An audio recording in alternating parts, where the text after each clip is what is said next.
Experts want to give you advice on budgeting, finance, economics, and so forth and so on.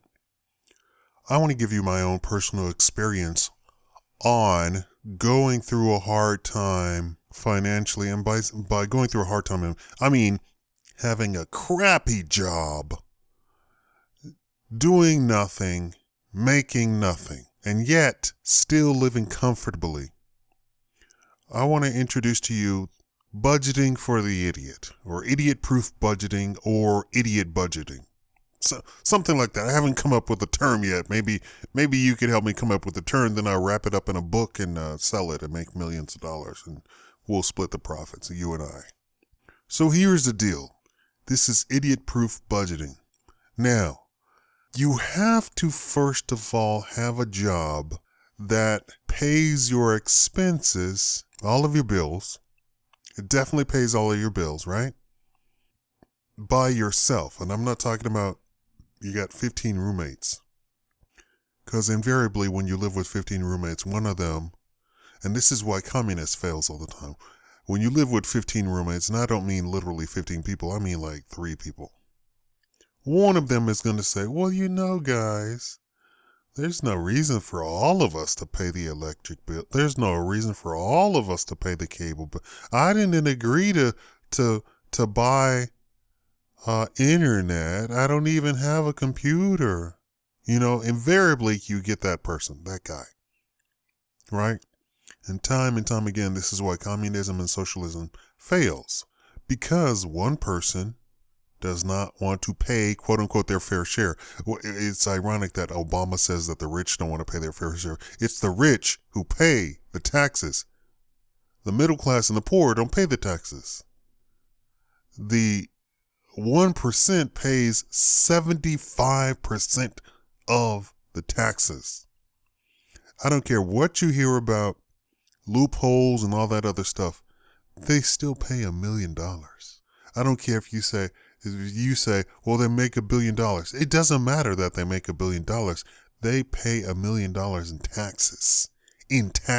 In 1 year. So screw that mess about they don't pay their fair share. And this is why communism, socialism fails, because you have people who do not pay their fair. Well, I'm poor. Negro, why are you poor? Because you chose a crappy job. You made decisions. So this is for people who simply do not have the time to open up an economics book. So here's the deal. You got to have a job that pays all of your expenses by yourself. I'm not talking about 15 other people. I'm talking about you. If push comes to shove, I live by the if push comes to shove philosophy of life. First of all, if push comes to shove and nobody else can pay their rent, electric bills in my house, can I afford to pay the electric bill and the power, gas, rent, mortgage, car? Can I afford to pay all of that myself? And the answer has to be yes. So this is idiot budgeting. So you have to live by the philosophy of push comes to shove. And if the answer is no, you are living way above your means. And I don't care that there's other people in your household paying right now. You're living above your means because those people can go away, right? When the economy takes a downturn and you're the only one with a job, can you pay? You have to think like this. You cannot depend on other people. This is why we agreed that the men make the bread, bring home the bread and the butter, and the woman stays home to make sure that the kids don't grow up to be idiots. And yes, that's exactly the agreement. And the women agreed to it too, because women know that kids will grow up to be idiots without a parent there to say, no, don't stick your finger in the electric socket. It's a survival of the species. So, no. If push comes to shove, if everybody else lost their job and you still had your job, can you still, even if you had your job? So I've already said you need to save up a little stash so that if push comes to shove and you lost your job, could you still pay all of your expenses for an entire year from your little stash? I already said that. But here's the deal. Here's the crux of my idiot budgeting. If after all of your bills, and now you want to go buy stuff, I'm not talking about food, and make sure that your grocery bill is conservative, meaning you're not getting fat off of your groceries. You are being healthy on you. There's so many people complain, oh, well, vegetables are so expensive. Negro, you're buying Starbucks every day. Shut the hell up. So, and that's the exact point of this. If after your conservative grocery shopping, now you want to buy stuff, I don't know why you want to buy stuff, but let's say you are of the idiot mind to buy stuff. Here's the idiot budget.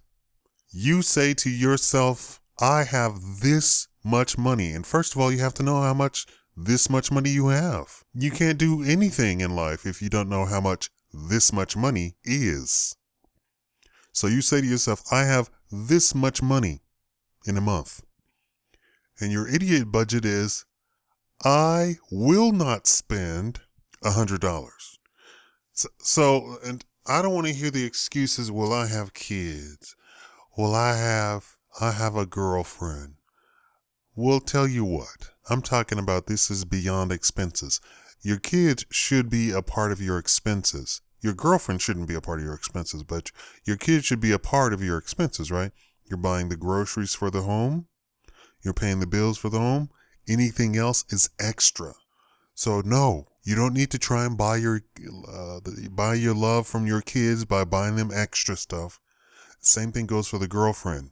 Now, if you have a selfish girlfriend who you have to buy her love, you need to let that girl go. Serious business. Let's be mature about our expenditures here. And if your girlfriend is an expense, then you really just need to let her go. That's not the girl for you. You know who the girl for you is?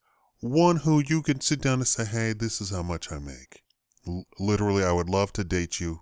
And she says, no, it's okay. I got this. Because I live at home. All my expenses are paid. This is how much I make. And this is how we can date. That's the girl for you. Probably you better marry her with a quickness. Because trust me, if she gets mad and leaves, she's going to make some Negro very happy. And by Negro, I mean person. I don't mean black. I don't mean anything. I'm just saying Negro. I don't know why I love the word Negro. I believe it means king in African. For your information, I think it's not Negro, but it's Nager, something like that. There's no vowels in it. NGR. Ancient Egyptian had no vowels in it, so Kemet and all that sort of stuff is what we're assuming was a pronunciation of a word without vowels in it. So she's going to make some Negro very happy because he's going to scoop her up and she's going to be A-okay with budgeting and all that sort of stuff, and she'll probably make him a rich man because that's how it works. The woman is supposed to assist the man in stretching the dollar and all that sort of stuff, and invariably it helps makes the family budget stretch till the point where they're just wealthy. I know this feminist doesn't teach this. Feminist teaches that marriage is rape and all this other craziness. But you have this much money. You have to sit down and say, I will only spend, you could do it two ways. I will only spend this much of this much money. So that includes any Starbucks. You know how the people say you have a diet and then you have a cheat day. So you have a cheat day, but your cheat day, even on the diet, they say, some people say only do a cheat day or one meal cheat day. Then some people say do a whole day cheat day. So you can say you have a cheat shopping spree, but your shopping spree could be $20. I mean, really tight, right? And trust me, even poor people spend money. A lot of times that's why they're poor, is because they spend money all the time. Well, this is only $1. Negro, this only $1 happened 400 times. You're not calculating. This is why this is the idiot budget. You say, I'm only going to spend this month $20 on extra stuff.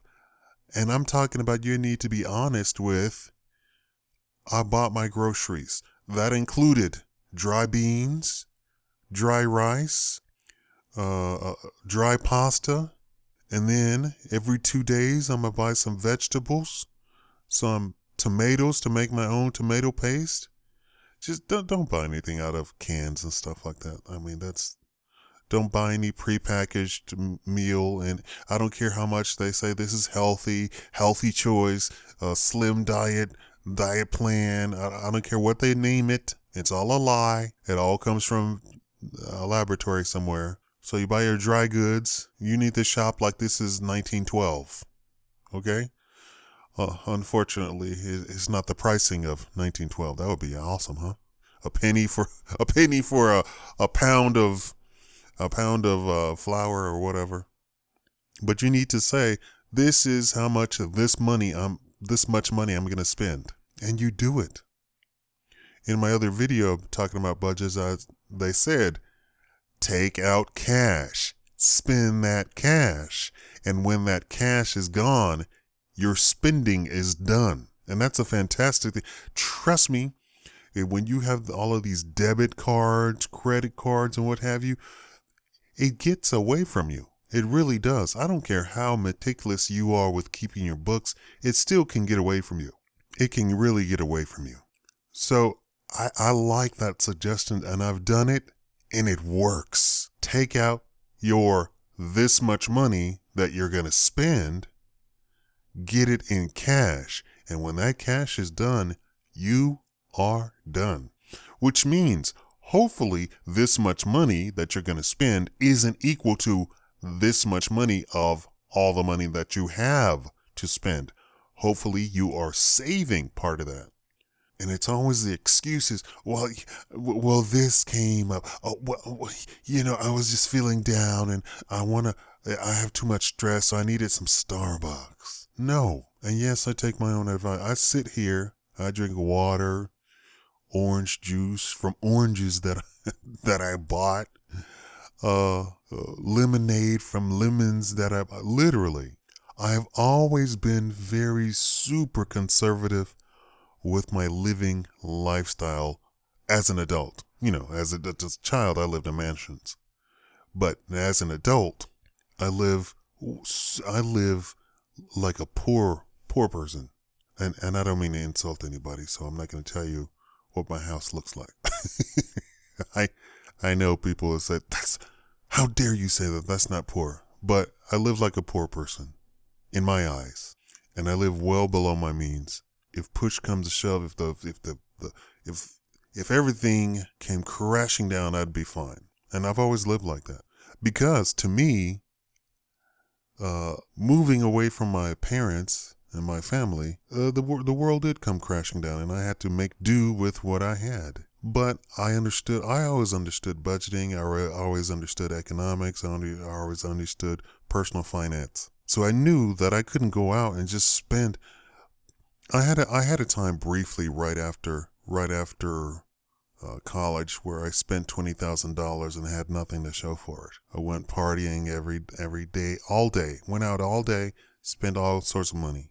Crazy stuff. I had a crazy time. But I wised up. Well, after $20,000, I wised up. But I wised up, and I never did that again. I could have bought a house. That was a down payment for a house. We're talking about, this was like 10 years ago, $20,000. I could have bought a nice house here in Vegas. So that would have been a nice down payment, blah, blah, blah.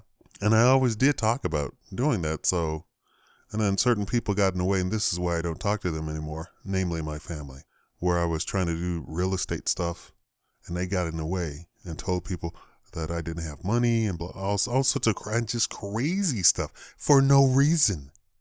They didn't know my personal finance. And what's funny is they came to me, asking me for $20,000, $30,000, would I like to invest in 7 houses? It makes no sense. They would screw up my stuff, and the people were calling them as a personal reference, and they had never even lived with me. You see how people in the family can be? Anyway, that's the crux of it. This much money, and you live under the if push comes to shove, if all hell breaks loose type of deal. There's a lot of people who don't, and what happens? All hell breaks loose, and they're jumping out windows. You don't have to have the latest phone, the latest shoes, the latest whatever. You don't have to. This guy that does the life hack, when he does his budgeting things, he says, okay, you want to wear a watch? You want to buy a watch? You better wear that thing till the screws fall out. You want to buy a phone? You better use that phone till everything's worn out and you can't even see the screen anymore. Asian guy. He says, this is how you do it. You do not go and get the latest thing every day, every year, every whatever.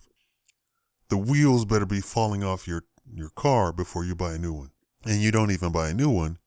You buy a gently used one from somebody, from a person. Because they're not going to get Kelly Blue Book for their car. They're going to sell it under that price. All right. Thank you for watching the Shakaama Live Show.